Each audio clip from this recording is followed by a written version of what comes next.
Hello everyone, welcome to an anatomy video specifically talking about the hip socket. So first I'm going to go over some landmarks. So this is your pelvis obviously, and you got the two sides of the pelvis. These big bones are called your iliums. This place here in the front is called your pubic symphysis. This area here, these are your sit bones. And then if I turn it to the side, this is where the hip socket is itself, where the head of the femur goes into the acetabulum. So I'm going to pull this out, and I'm going to show you the acetabulum by itself. So that's the acetabulum. It's this circular socket where the head of the femur goes in. And what I want to point out about the acetabulum is everybody's acetabulum is a little bit different. The depth of the socket, as well as if it's which way the socket faces. Some people's socket faces a little more forward, some people's face a little more out to the side. So those small variations, the depth of the socket and the placement of it in terms of how it's orientated and which way it faces can have big impacts on how much you can move your own hip.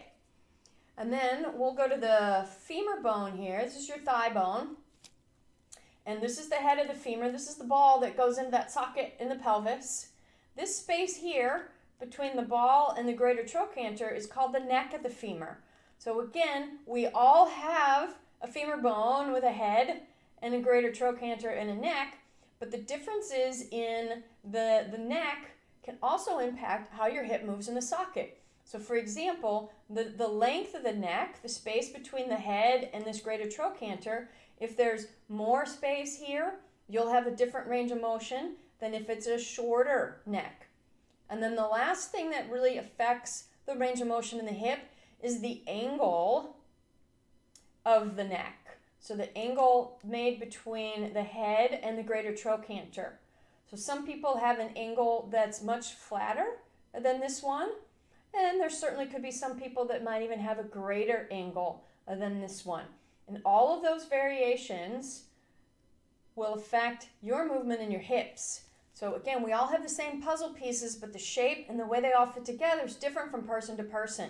So if you're really struggling with something in yoga, especially a hip movement obviously, that you don't feel like you've ever been able to do, it's probably because of the shape of your bones keeping you from being able to do that. So your puzzle is what it is.